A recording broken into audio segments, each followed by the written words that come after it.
A couple in the forest is declaring their love for each other, but the sweet moment is interrupted by the promotion of a phone. This is a commercial directed by Dan, who used to be a promising filmmaker. Unfortunately, he only got to direct one movie 8 years ago and has been stuck with commercials since then. During his break, Dan tells random coworkers that he'll go on a vacation with his wife to the family cabin on the weekend. He puts extra emphasis on the fact that his wife will go on a hike and how dangerous it is. After work, Dan gets in his car and makes a mysterious call to confirm that the plan is still on. On the passenger seat, there's a bag with a hacksaw, duct tape, and rope. Before going home, Dan visits his father Michael at the nursing home and tells him about his trip too, once again putting emphasis on how dangerous it is. On TV, there's a new report about 2 convicted killers who just escaped prison. At home, Dan hides his bag of tools in the trunk under a blanket. His neighbor Rachel sees him and wishes him happy hunting, which he finds odd. Then his wife Lisa joins him in the car and Dan announces very loudly that they're going hiking. Their relationship is tense and they're clearly annoyed by each other. During the trip, Dan and Lisa keep throwing passive-aggressive comments and changing the music. Lisa is an aspiring actress, so she pulls out a play script to read and to avoid talking to her husband. When she insults the director of the play, Dan thinks it's an indirect insult toward him and a new argument ensues. Eventually Lisa asks Dan to at least pretend to be happy so they can relax. When they finally arrive at the cabin, Lisa immediately starts drinking wine while Dan puts away their groceries. Then he goes to the basement and unlocks a cabinet to confirm that the hunting weapons are still there. He spends the rest of the day cleaning the place, but Lisa only rests. There's some food on the floor, which Dan blames on rats. He also notices that one of his sweaters is missing. Later the couple makes dinner together and Dan complains about the way Lisa chops garlic, causing another argument. Then they have their meal by the lake and Dan explains that he ordered special ingredients to make her favorite food because he wanted this dinner to be special. However, Lisa points out that steak isn't her favorite food, and they have another small argument. After dinner they play Scrabble and Lisa gets annoyed because Dan uses weird words nobody knows. After a short argument, Lisa goes to bed. Dan copes by drinking by the lake. The next morning, Dan goes around the woods putting rocks in his bag. Once it's full, he hides it in the boat. Next he takes out the tools from the trunk and gets them ready in the basement. After drinking to gain some bravery, Dan puts chloroform on a napkin and very slowly approaches Lisa. When he's about to attack, Lisa suddenly turns around and tases him in the chest, knocking him out. Moments later, Dan wakes up tied to a chair and with wet pants because he peed on himself. Lisa asks about the chloroform and Dan pretends it's cleaning fluid, but then she asks about the tools and the rocks in the boat.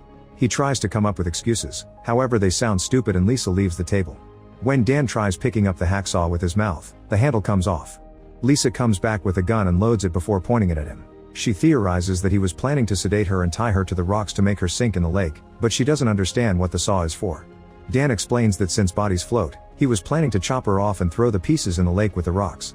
His story would be that she wandered off into the forest and never came back. After calling the plan dumb, Lisa wants to know why he wants to kill her, so he reveals that he knows she's been cheating with him. Lisa points out that they haven't gotten naughty in 2 years, and the last time was only their hands. Dan snaps and says he stopped touching her because she always criticized everything he did, which made him feel small. He wants a wife, not to feel like he married his mom. This makes Lisa snap back, saying she wants a man and not a toddler who doesn't have their things together. She also reveals she came to this trip with a plan too.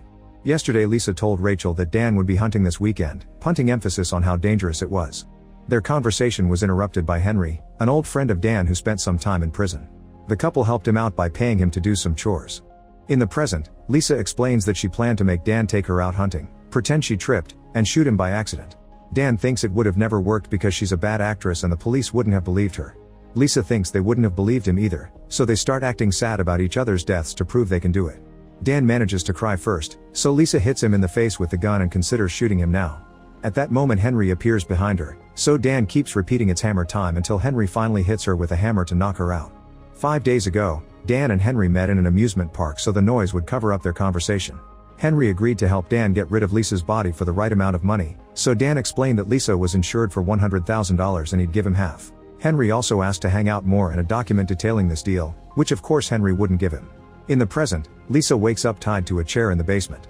She easily removes the tape on one arm so Henry rushes to add more. Dan wants to know why Lisa wants to kill him, so she calls him controlling, weak, and insecure.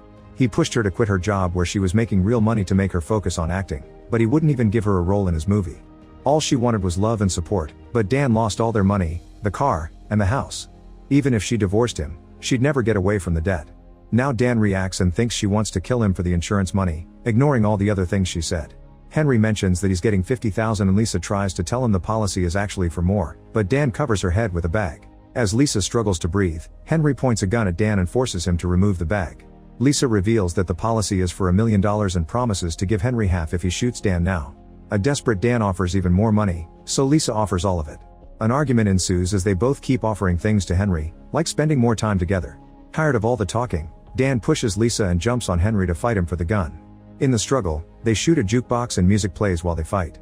Lisa manages to remove the tape and rushes to get the gun when it falls, but Dan fights her for it. They keep spitting on each other's faces and Henry tries to calm them down, but the gun is accidentally fired and he falls dead. Lisa and Dan argue over whose fault it is and Dan realizes he has the gun now, so he hits Lisa before she runs away. Dan chases her to the kitchen and dodges a knife she throws at him. When he tries to shoot her, he's out of ammo, so he hits her with the gun to knock her down.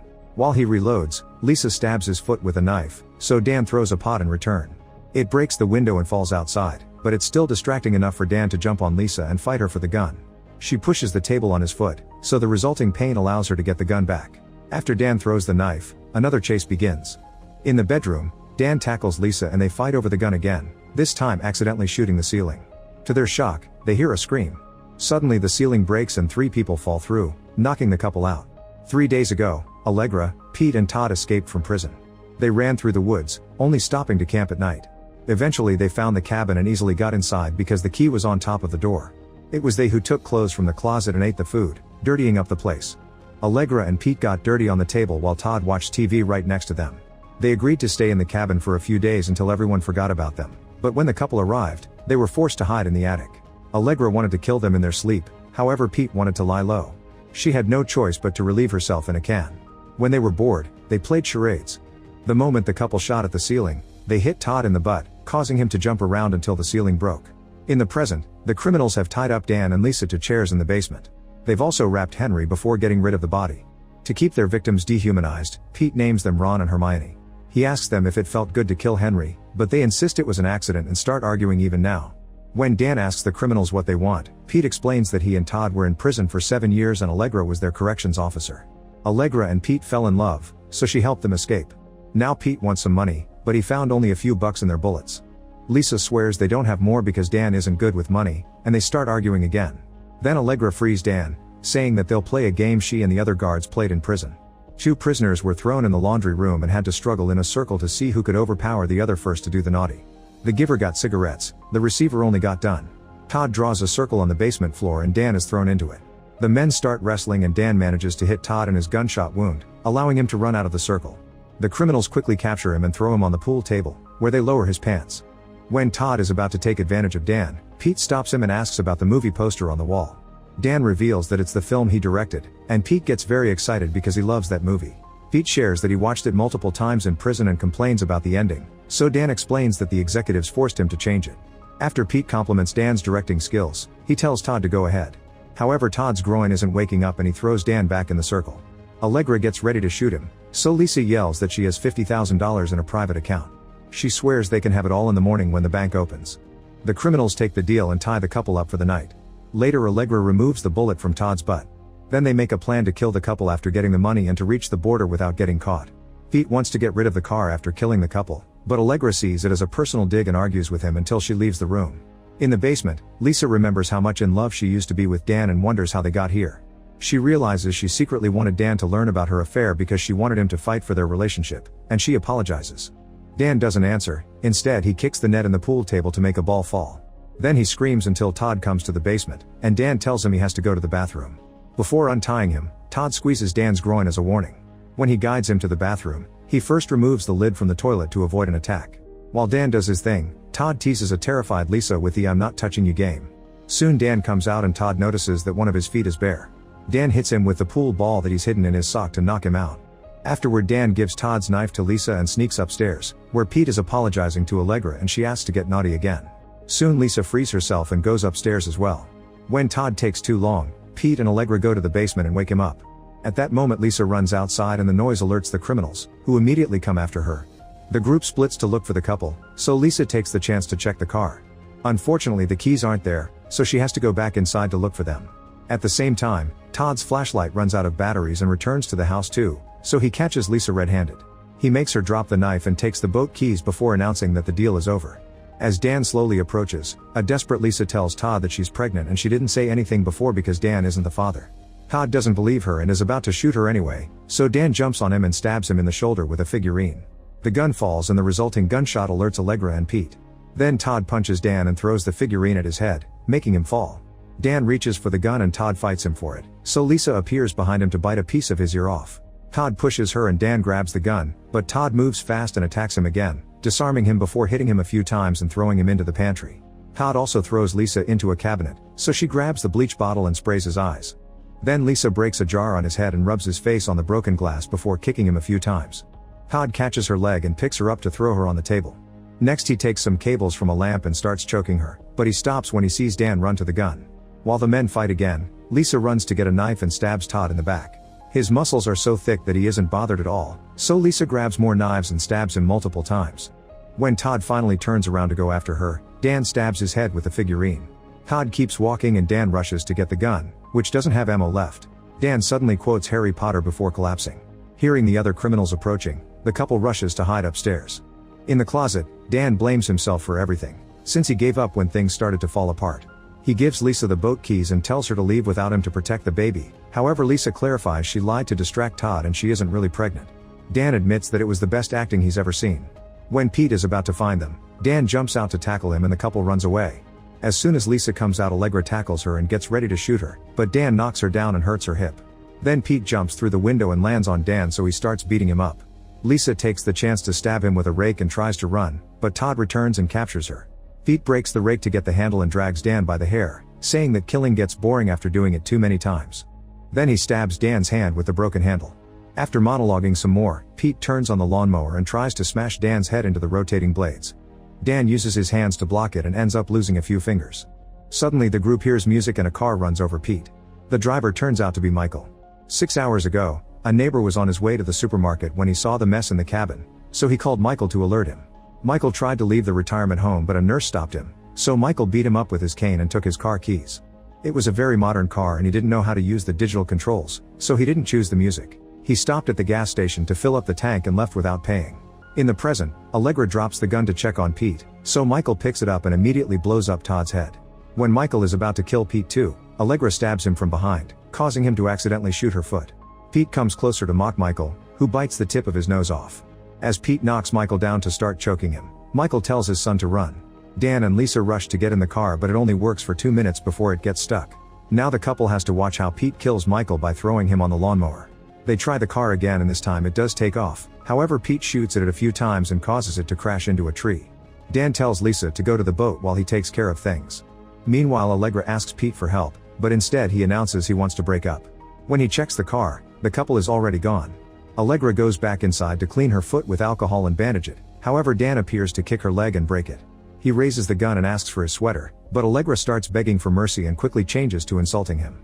Dan gets so annoyed that he shoots her in the face. At the pier, Lisa gets in the boat and tries to leave, but it won't start. After turning a few handles, the engine finally works, but unfortunately Pete shows up and leaves with her. Lisa yells for help and Dan runs to the pier, where he grabs the boat's rope. This pulls him into the water and drags him along. Pete is talking to Lisa about the money, so he doesn't see Dan climb on the boat. Dan smashes his head and a fight ensues. When Dan is quickly overpowered, Lisa scratches Pete's face, only to get knocked down too.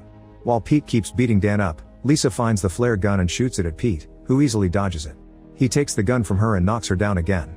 When he's about to shoot her, Dan threatens him, but the cool moment is ruined by his puking. Then he punches Pete and they start fighting again. Soon Pete starts choking Dan with a rope, so Lisa appears behind him to choke him with the bag handle.